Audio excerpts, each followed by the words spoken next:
السلام علیکم دوستو، آج ہم ایسے ملک کی سیر پہ جانے لگے ہیں جو رقبے میں بیلجیم سے بھی بڑا ہے۔ اس کی وجہ سے مغربی ممالک اور اس کے درمیان جنگ کا ماحول ہے۔ ان کے درمیان مسئلہ کیا ہے؟ رشیا یوکرین پہ حملہ کیوں کر رہا ہے؟ اگر رشیا نے یوکرین پہ اپنا قبضہ کر لیا تو پوری دنیا پہ اس کے کیا اثار ہوں گے؟ دلہنیں خریدنے کی روایت اتنی ہی پرانی ہے جتنا کہ یوکرین میں شادیاں۔ دوستو، یہاں اسٹوڈنٹ ویزا ملنے کے باوجود بھی یہاں کی آبادی بہت تیزی سے کم ہوتی جا رہی ہے۔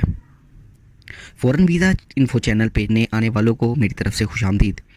یوکرین، جسے مقامی زبان میں یوکرینیا کہا جاتا ہے، جو عام طور پہ سرحدی زمین کے لیے بولا جاتا ہے، جو مشرق یورپ میں واقع رشیا کے بعد یورپ کا دوسرا سب سے بڑا ملک ہے۔ اس کا کل رقبہ 6,03,500 اسکوائر فٹ میٹر ہے اور یہ رقبہ کے لحاظ سے دنیا میں 47ویں بڑے ملک کے طور پہ بھی گنا جاتا ہے۔ اگر ہم یوکرین کے نقشے پہ نظر دہرائیں تو اس کے جنوب میں بلیک سی، مولدووا، رومینیا اور مغرب میں ہنگری، سلووانیا، پولینڈ اور اس کے شمال میں بلغاریہ اور شمال مغرب سے لے کے مشرق تک رشیا واقع ہے، جس کے جھنڈے کا رنگ یلو اور بلو کلر کی دو پٹیوں سے مل کے بنایا گیا ہے۔ یوکرین کا دارالحکومت کیف ہے اور اس شہر کو 402 عیسوی میں بسایا گیا تھا۔ کیپٹل کیف کو خوبصورت حسینوں کا شہر بھی کہا جاتا ہے۔ ملکی دارالحکومت میں واقع میٹرو اسٹیشن دنیا کا سب سے گہرائی میں بنائے جانے والا میٹرو اسٹیشن ہے۔ یوکرین یورپ کے قدیم کلچر کو دیکھنے اور سمجھنے کی بہترین جگہ ہے اور اس کے اپنے کئی تخبار ہیں۔ یوکرین میں سالانہ 10 ملین ٹورسٹ وزٹ کرتے ہیں اور اس پہ رشین کلچر کا گہرا اثر نظر آتا ہے۔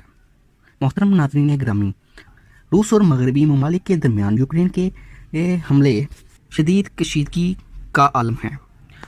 روس اور یوکرین کے درمیان تنازعات کی تاریخ کافی طویل ہے۔ اس کی تاریخ 19ویں صدی سے شروع ہوتی ہے، جب کیف قدیم روسی سلطنت کا دور حکومت بنا تھا۔ 1654 میں روس اور یوکرین ایک معاہدے کے تحت زر روس کی سلطنت میں متحد ہو گئے اور بعد میں یہ سوویت یونین میں بھی ساتھ رہے۔ اسی لیے سوویت جنگ ختم ہونے کے بعد سوویت یونین کا حصہ رہنے والے یورپین ممالک میں روس کے اثر سے نکلنے کے لیے نیٹو کا رخ کرنا شروع کیا، مگر دیگر ممالک کی نسبت یوکرین کا نیٹو میں شمولیت رشیا کے لیے ایک حساس معاملہ رہا۔ یوکرین نیٹو کا رکن ملک تو نہیں ہے، مگر اس کے تعلقات نیٹو کے ساتھ کافی اچھے ہیں۔ اس کے ساتھ ساتھ اس کی سرحد روس اور یورپین یونین دونوں سے ملتی ہے۔ یہی اس مسئلے کی بنیادی وجہ ہے۔ یہ بات روس کو ہرگز گوارا نہیں کہ نیٹو کا کوئی بھی رکن ملک اس کی سرحد کے پاس آ کے بیٹھ جائے۔ 2013 میں یوکرین صدر نے جب یورپین یونین میں شامل ہونے سے انکار کر دیا تو اس وقت ان کے خلاف مظاہرے ہوئے، جس کی وجہ سے انہیں اپنی کرسی چھوڑنی پڑی۔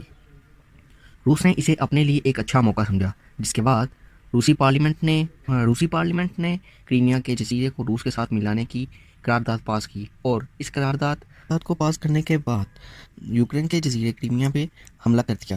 روس نے اس علاقے پہ اپنا قبضہ کر لیا، جس کے نتیجے کے مطابق وہاں کی 97% آبادی نے اس چیز کو ایکسیپٹ کر لیا۔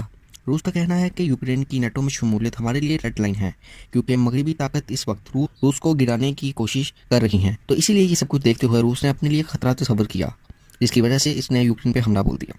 امریکہ نے اپنے شہریوں کو یوکرین سے نکلنے کا حکم دیا ہے۔ دوستو، یوکرین کی پاپولیشن تقریباً 4,29,22,000 اور کچھ ہے۔ یہ دنیا کا ایسا ملک ہے جس کی آبادی بڑھنے کی بجائے دن بدن کم ہوتی جا رہی ہے۔ اس کی بڑی وجہ نقل مکانی ہے۔